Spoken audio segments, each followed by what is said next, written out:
ناظرین پروگرام میں مزید موضوعات پر بھی بات کریں گے، لیکن ابھی آپ کو لیے چلیں گے جنوبی وزیرستان کے علاقے مولا خان سرائے میں، جہاں وزیر اعظم عمران خان قبائلی عمائدین سے خطاب کر رہے ہیں۔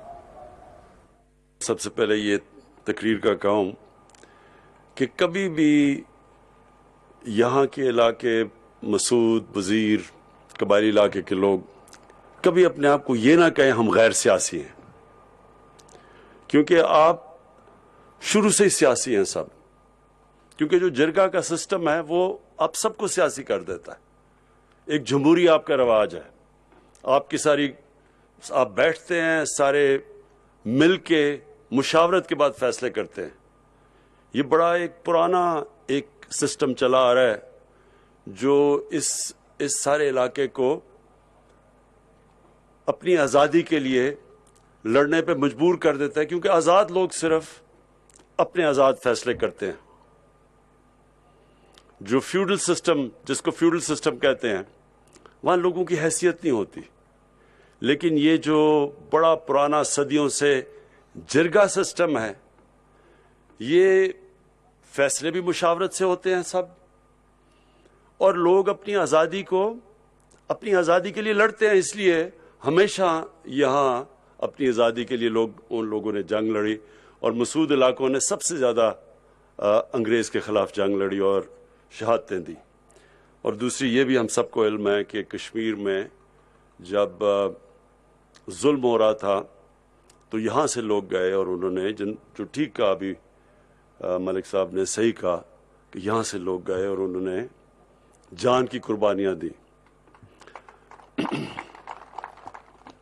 اب سب سے پہلے تو میں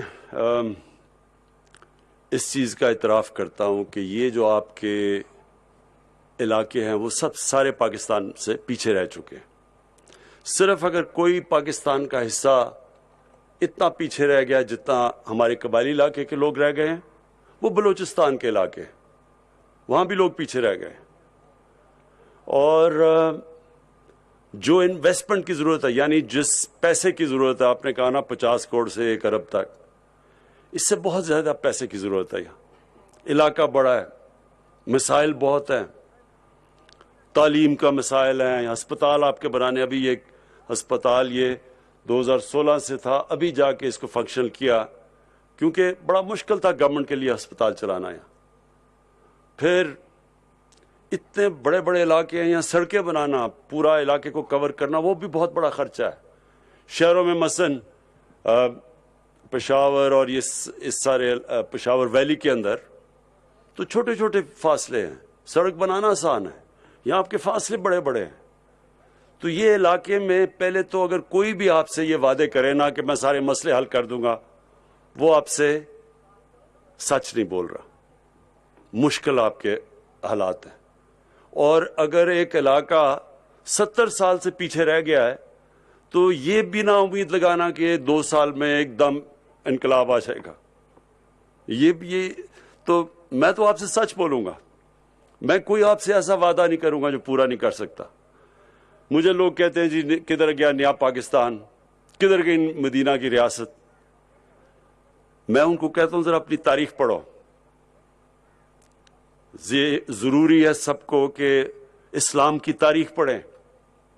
مدینہ کی ریاست جب بنی تھی تو کیا دنیا کے عظیم لیڈر اللہ کے حبیب نبی صلی اللہ علیہ وسلم نے کیا ایک دم جا کے وہاں ایک دم مدینہ کی ریاست بن گئی تھی؟ 4-5 سال اس ریاست نے بڑے مشکل وقت گزارا، خطرے میں تھی امت، 2 جنگوں میں، خندق میں اور جنگ احد میں بڑی مشکل سے نکلی امت، لیکن آہستہ آہستہ تبدیلی 2 طرح ہیں۔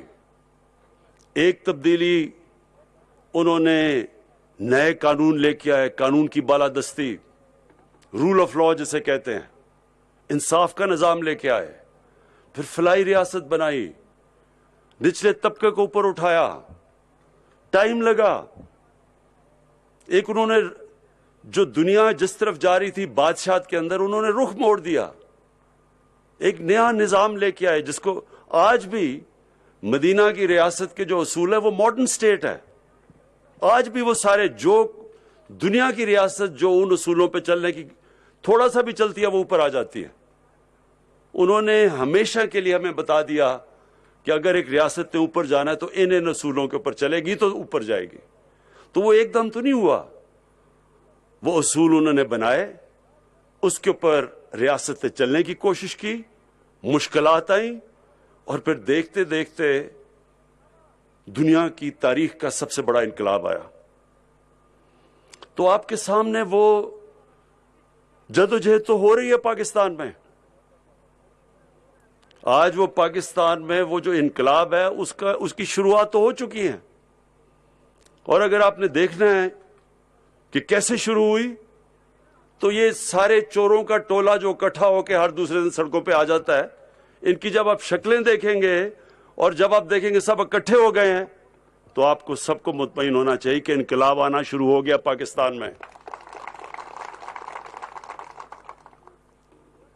جب ایک معاشرے کے سارے بڑے بڑے ڈاکو جو 35 سال سے اس ملک کو لوٹ رہے تھے, وہ جب سب اکٹھے ہو جاتے ہیں اور پھر ایک حکومت کہتی ہے میں نے ان کو NRO نہیں دینا, جتنی مرضی بلیک میل کریں.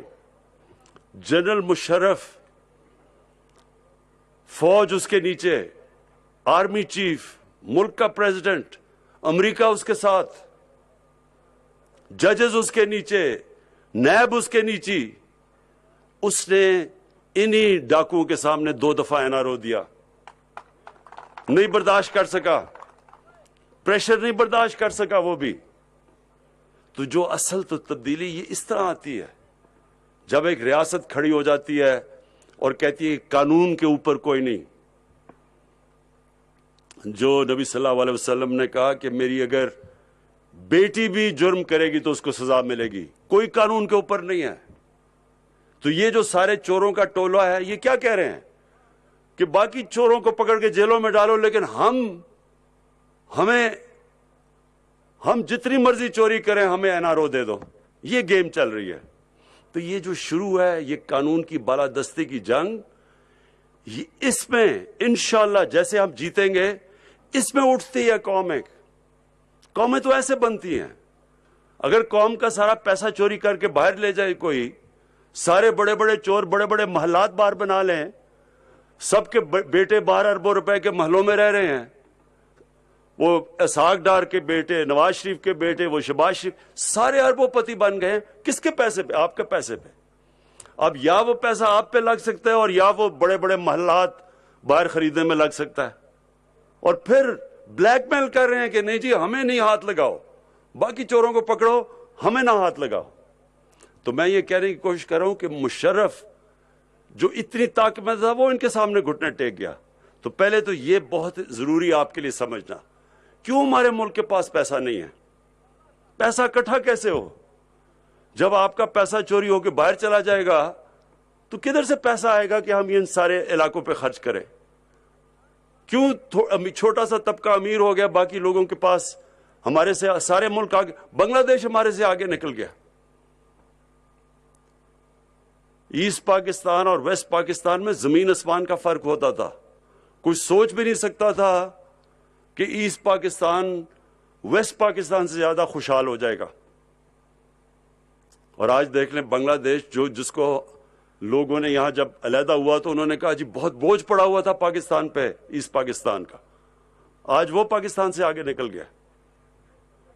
تو جب ایک ملک کے اندر بڑے بڑے ڈاکو ملک کی سربراہی کرتے ہیں, وہ ملک ترقی نہیں کر سکتا, وہ خوشحال نہیں ہو سکتا. ایک آپ فیکٹری کے اوپر ایک ڈاکو کو بٹھا دیں, آپ کی فیکٹری بیٹھ جائے گی, وہ اس کا دیوالیہ نکل جائے گا.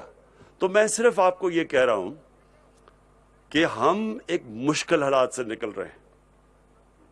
آپ یہ سمجھ جائیں کہ ملک کا تاریخی قرضے چڑھے ہوئے ہیں آج پاکستان کے اوپر. ان کی وجہ سے ہم اس سے نکلنے کی کوشش کر رہے ہیں, ملک کو صحیح راستے پہ لے کے آ رہے ہیں. یہ مطمئن ہو جائیں کہ اللہ نے جو چیزیں, جو وسائل, جو نعمتیں پاکستان کو بخشی ہیں, کوئی مقابلہ نہیں کرے گا ہمارا چند سالوں میں, اگر ہم قانون قانون کی بالادستی. کوئی ملک ترقی نہیں کرتا قانون کی بالادستی کے بغیر. کوئی ملک نہیں ترقی کرتا جدھر طاقتور کے لیے قانون اور کمزور کے لیے دوسرا. کوئی ملک نہیں ترقی کرتا.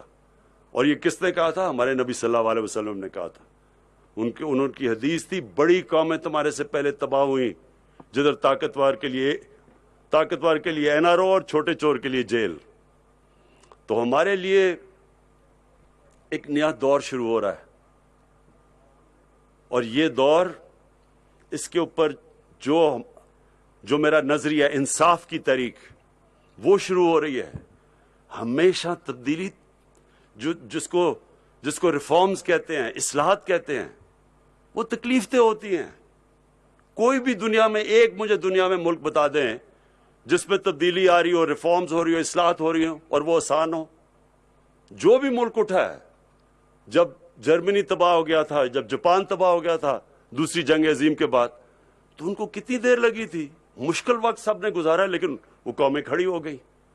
تو جب ایک ملک کے اوپر تاریخی قرضے چڑھ جائیں، اس کا دیوالیہ نکل جائے، تو تھوڑی دیر وہ مشکل وقت سے گزرنا پڑتا ہے. پہلے میں آپ کو یہ واضح کر دوں. اس لیے جب آپ کہتے ہیں، میرے خیال میں ہم اگر یہاں ان سارے علاقوں میں یہ جو پیچھے آپ کے رہ گئے، اگر ہمارے پاس آج پیسہ ہوتا، اگر ہم یہاں انویسٹ کرتے، یہاں بڑی تیزی سے یہ علاقے، یہاں وسائل آپ کے پاس بہت زیادہ ہے، یہ بڑی جلدی تبدیلی آ سکتی ہے. لیکن اس کے باوجود کہ ہمارے پاس اس وقت مشکل حالات ہے، اس کے باوجود محمود خان کو ہم نے کہا ہوا ہے بار بار کہ اگر اور کہیں سے بھی ہم نے پیسے کٹ کر رہے ہیں، قبائلی علاقے سے نہیں ہم نے کرنے. قبائلی علاقے کو ہم نے پوری طرح جتنے بھی ہمارے پاس وسائل ہیں ان کے اوپر خرچ کر رہے ہیں. میں محمود خان کو لے کے اس لیے آیا ہوں کہ ان کو جو بھی ابھی آپ نے جو آسنامہ پڑھا، اس میں کئی چیزیں، مثلا آپ کے وہ کمپنسیشن دینی تھی، اس کا جو ٹوکنز دینے، جو کمپنسیشن، اس کے لیے محمود خان کو پتا ہے. جو آپ کا پانی کا مسئلہ ہے، آپ کو بہت زیادہ چھوٹی چھوٹی چیک ڈیمز چاہیے. سب سے بڑے مسئلے تو یہ ہیں کہ آپ کو پانی گاؤں میں فراہم ہو، صاف پینے کا پانی.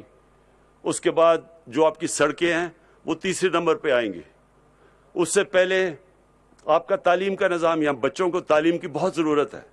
پھر ہمارا جو احساس پروگرام ہے، جو سب یہاں جو غربت کے نیچے لوگ ہیں، جو 70% آپ کے لوگ ہیں، وہ میں ڈاکٹر ثانیہ کو خاص لے کے آیا ہوں کہ احساس پروگرام میں نیچے تک سٹائپنڈز دیں، غریب گھرانوں کو قرضے دیں.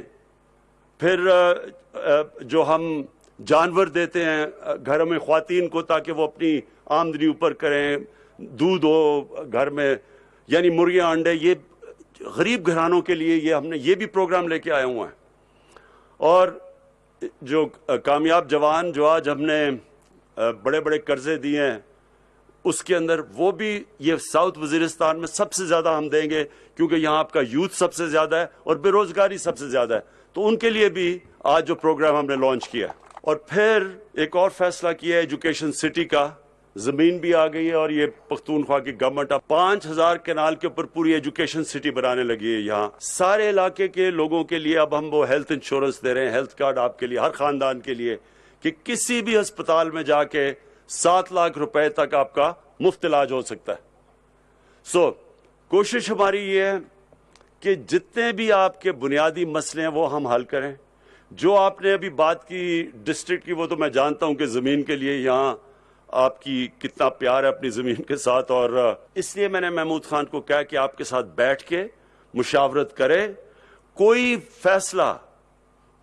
فیصلہ آپ کی مشاورت کے بغیر نہیں ہوگا. جو بھی فیصلہ ہوگا، جب تک آپ مطمئن نہیں ہوں گے وہ ہم فیصلہ نہیں کریں گے. تو یہ اس کے اوپر بھی آپ مطمئن ہو جائیں. واضح کر دیتا ہوں کہ ہماری اس وقت پرائیورٹی ہے، ہم نے وزیرستان خاص طور پہ جدھر سب سے زیادہ تباہی ہوئی جنگ کی وجہ سے، اس لیے وزیرستان کو ہم نے سب سے زیادہ آگے رکھنا، اور پھر باقی سارے قبائلی علاقہ اور بلوچستان، اور خاص طور پہ جنوبی بلوچستان جو کہ پیچھے رہ گیا، اس کے اوپر میری حکومت کی سب سے زیادہ توجہ ہے. اور انشاءاللہ آپ کو یہ نظر آنا شروع ہوگا کہ جو اب ہم آپ کے لیے کام کر رہے ہیں آپ کو نظر آئے گا کہ نیا وزیرستان بننے جا رہا ہے. شکریہ.